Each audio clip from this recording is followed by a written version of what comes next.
Hello and welcome to this video. My name is Crystal Lujan Driving Hawk, and today we will be discussing the how and why a woman would fake a miscarriage or pregnancy loss, and also go over some false phantom pregnancy education. Since it's circulating on the internet and on YouTube that some women and couples do deceive about something as sensitive and personal as pregnancy loss and miscarriage, I figured I would address it head on and give an accurate representation of how faking a miscarriage or pregnancy loss works in layman's terms. So the psychology behind it is easy to understand. It may even explain a situation you have dealt with someone you know or someone you have observed online. First, in order to fake a miscarriage, the woman would have to be consciously faking a pregnancy. It would require a false positive urine pregnancy test or false positive ultrasound, meaning the woman would still be getting her period but faked a positive pregnancy test or told her partner she tested positive at the doctor without ever showing any evidence of such results. Or the woman bought a false positive pregnancy test and even an ultrasound online from a deceptive company who sells them, calling it a prank. Either of these scenarios falls into the category of deliberate deception. A woman who suspects pregnancy due to not starting her period and then takes a urine pregnancy test and gets a positive result, and then starts bleeding or spotting or cramping days or weeks after the positive result, this situation is not faking a pregnancy or faking the loss of that potential pregnancy. It is safe to assume that the woman experienced a chemical pregnancy and/or early miscarriage. What she concludes about her experience in this situation depends on the woman's knowledge of pregnancy loss and miscarriage. It also depends on what her doctor tells her if she does decide to go and see her primary care physician or medical doctor after receiving positive test results, and then begins bleeding or spotting and having cramping. Some women may just decide that they had a late start to their period and that the positive test results were inaccurate for many different reasons. She may decide in her mind that she didn't lose a potential pregnancy or baby because it is her way of protecting herself from emotional distress and grief. Also, it is important to note that women have been deliberately faking pregnancy and miscarriage for centuries. This is not something new. It is very easy to manipulate those around you for various reasons, especially because when pregnancy loss and miscarriage happens to a woman, it often occurs at home alone, and the woman is left to decipher the series of events that led up to the loss and the bleeding all by herself. Even if she makes an appointment with her doctor, it is her explanation of events and symptoms that helps the doctor come to a medical conclusion. There isn't a specific test to perform to tell a woman she indefinitely experienced loss of pregnancy or early miscarriage. The doctor uses her testimony to make a suggestion, an often indefinite indication that she may have experienced a loss depending on her blood test results and symptoms. It is also up to the woman if she decides to accept the doctor's suggestion as a solid explanation of what is happening to her personally. It is even more important to consider not every woman who fakes a pregnancy or falsely believes they are pregnant is doing it consciously, with ill intentions, to deliberately lie or maliciously hurt someone else. Some women experience a phantom or false pregnancy due to experiencing intense and persistent symptoms. They may get a negative urine test result and conclude they took the test too early, their urine was diluted, or the test was faulty or expired. Because they are experiencing pregnancy symptoms, they suspect pregnancy despite the negative test result and decide in their mind they are pregnant, and then a few days to weeks later begin bleeding and spotting. If the woman then concludes she lost the pregnancy despite not having any evidence she was actually pregnant, this is not malicious in nature. It's misinterpretation of symptoms and test results. Not even a doctor would be able to prove or disprove if she was ever pregnant. It is up to the woman to decide what happened to her in that specific situation. If a woman truly believes she was pregnant even for a few days and begins bleeding and decides she's having a miscarriage, this is not faking that miscarriage. It is truly what she believes is happening, and it's a sad situation regardless of not having a positive pregnancy test result. She, in her mind, lost a baby, and that is very unfortunate. So, let's go over some reasons why a woman would deliberately fake a pregnancy and therefore fake a miscarriage or purposely lie about loss of pregnancy. Protection from physical abuse, sexual abuse, and or emotional abuse and manipulation from a spouse or partner or even a family member. If a woman says she is pregnant, the abuser may stop the abuse for the length of the pregnancy. If the woman then states she lost the baby due to the abuse, the abuser may temporarily quit abusing her for a period of time because of guilt and regret. Protect reputation. Infidelity, for example. She may fake a pregnancy and therefore a miscarriage with her spouse in order to appear faithful. Mental illness. A woman may deliberately lie about having a miscarriage because she experienced a false pregnancy and doesn't want to appear to others as crazy, unstable, or mentally ill. To elicit a proposal. Keep a marriage or keep a friendship. Appear to others as fertile. For financial gain. To either deal with the supposed pregnancy in any way, shape, or form, or to gain clothing, a way of being able to spend more money on herself, such as vitamins or medical care, that her spouse doesn't usually allow. She could do it for attention seeking and to gain sympathy, be more relatable to other women, and therefore find emotional support that she may be lacking in her personal life. Have something in common with a loved one, someone she looks up to, or to seek friendship. A woman may deliberately fake a miscarriage to give her a reliable reason to seek out mental health care or mental therapy or emotional support that her spouse may not allow or disagree with, and help her address many issues other than just grief and loss. To cope with abuse or neglect, a new loss can distract the mind from the ongoing abuse or neglect she may be enduring in her relationship, creating a fantasy that she escapes to and give her temporary relief from reality. She may do so to mimic someone the woman knows or loves or looks up to seek revenge on her husband, in-laws, parents that bring her emotional distress for infertility or not being able to bear children, to seek revenge on a doctor that she wants to pursue a lawsuit against, denial of medical diagnosis that she doesn't want to acknowledge or treat, cover up a false phantom pregnancy experience, finding out that she isn't actually pregnant and therefore lying that she lost a baby that never existed in the first place. So let's go over some reasons why a woman might think she experienced a miscarriage but isn't deliberately lying about the pregnancy loss or miscarriage, such as lack of education in women's health and women's anatomy. She was scammed into falsely believing she was pregnant by a shaman, healer, pastor, or unlicensed midwife with herbs or other dangerous concoctions. Explain or cope emotionally or mentally with a phantom or false pregnancy. Scammed or manipulated by an online community of women who have convinced her she was pregnant when she wasn't. To deal with trauma, previous pregnancy loss, or multiple losses, the mind sometimes gets caught in a loop.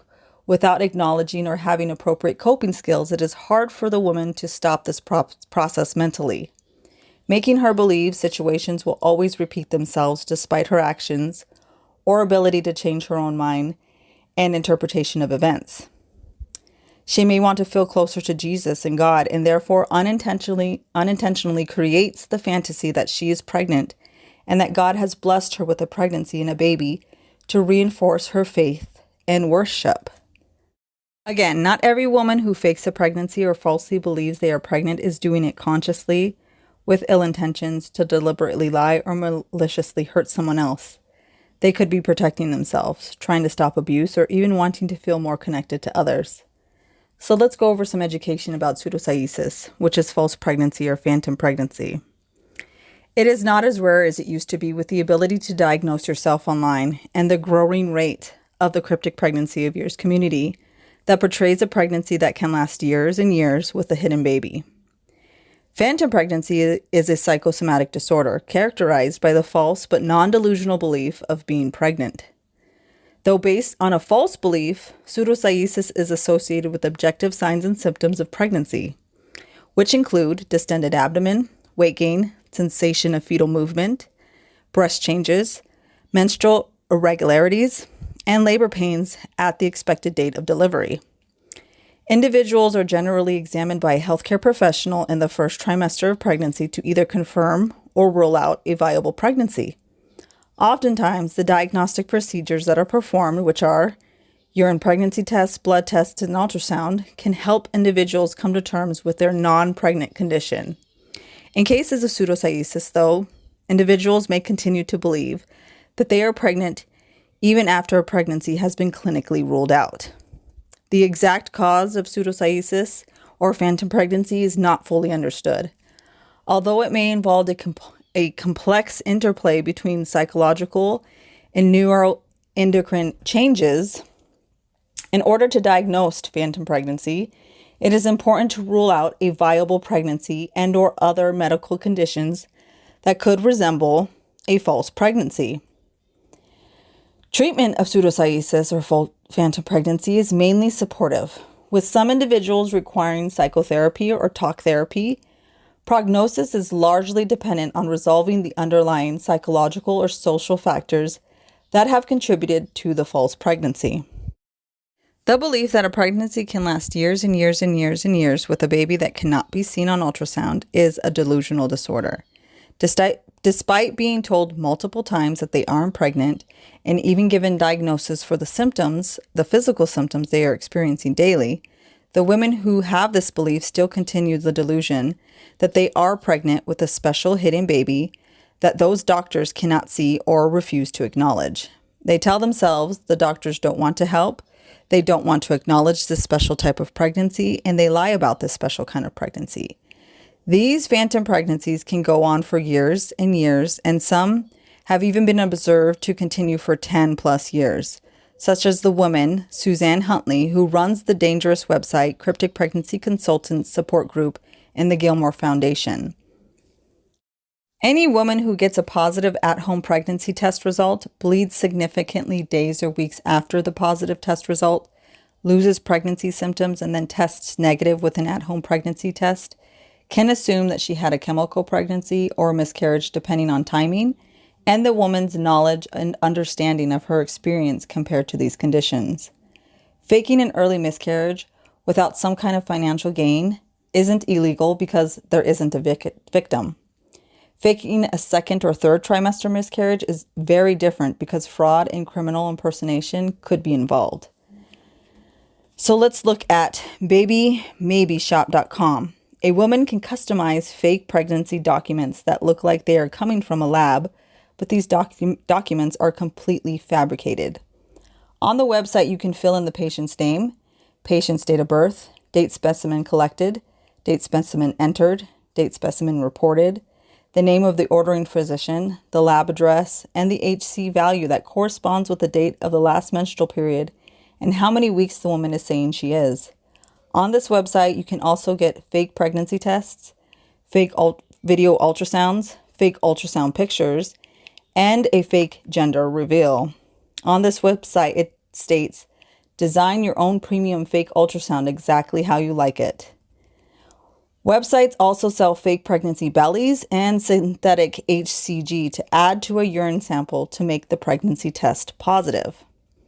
So technically, any woman on YouTube or any woman or man in general taking a pregnancy test could possibly be faking a positive pregnancy test result because these false products are so easily available online for anyone to get their hands on.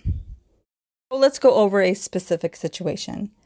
The man writes, an ex of mine lied about being pregnant. I know she got pictures off the internet on a site that makes fake ultrasounds and records, and she had pretended for a long time. I even told my family. She lost the baby while we were together, and I'm wondering if I can sue. She never asked me for money. I never gave her money for anything baby related. Can she go to jail, or is there something that can be done? The attorney's answer summed up. A claim does not exist under the law for intentional infliction of emotional distress. It requires the action to be truly heinous, and I'm not sure if this reaches that level. It also requires mental distress that substantially interferes with your activities of daily life. You have the burden of proving your allegations, including the extent of your damages, and that your damages were related to the alleged wrongdoing. Many of the unpleasant incidents in life do not amount to anything worth litigating. If you were substantially injured, you could reach out to an attorney, but it will be difficult to find as insurance would not cover it. So any kind of reward, assuming you have damages, would be difficult to collect. Help your ex to get the counseling and therapy she apparently needs if you want to help her. Otherwise, forget about it and move on. If you suspect someone has lied to you about a pregnancy or miscarriage, or is lying about being pregnant and therefore lying about a miscarriage, please consider the following. Technically, your significant other or anyone in general can lie to you at any time for any reason. Is the person in question asking themselves questions about the possible pregnancy and pregnancy loss? Do they show any doubt? How open are they with sharing details? Is their description of events vague or detailed? Being deceptive is the opposite of sharing the possibility of doubt. When someone lies, they present that as the only truth. When someone is being deceptive, they present their lie as the only option. They present that lie or lies as reality. They don't say, but this other option is also possible and could also be happening. If they want someone to believe something specifically like pregnancy, they definitely don't say they are confused and not sure if they are pregnant or were pregnant, or confused as to what was happening or did happen to them. A liar in the process of lying meticulously omits the truth and presents their story as the only answer. You also have to take into account that person's emotional and mental stability and history. Have they lied about important things before? Are they willing to admit when they are wrong? Are they trying to get money? Are they an attention-seeking person? Are they trying to elicit sympathy from others? How often? How much are they focusing on the experience? Are they trying healthy coping skills to move on from the pain, loss, and grief? Are they willing to move on and heal? Are they willing to seek medical care to help themselves better understand their personal fertility and reproduction? Do they want to find real answers, and are they willing to try everything to get those answers? These are all very important questions and scenarios to consider if you feel you are being lied to or deceived by someone about pregnancy, loss of pregnancy, and/or miscarriage. It takes a confession or admittance from the person in question to know the whole truth. Speculation that that person is lying based only on your assumptions and accusations is not helpful, and it won't get you to the truth. In fact, many times taking this approach with the accused person makes them defensive, making them dig deeper into the lie. It could elicit avoidance or violence and may even end your relationship or friendship. Sometimes it is better to just keep your suspicions to yourself unless you're being financially exploited, abused in any way, emotionally manipulated, or their lie is affecting you personally and/or professionally. Then do whatever it takes to protect yourself, for sure. But if the experience of pregnancy loss or miscarriage stays private, it might be better to know you suspect deception without trying to punish or accuse the person in question. I truly hope this video helps someone. If you have any questions, please leave them in the comments below. Thank you for watching, and have a great day and stay blessed. Bye.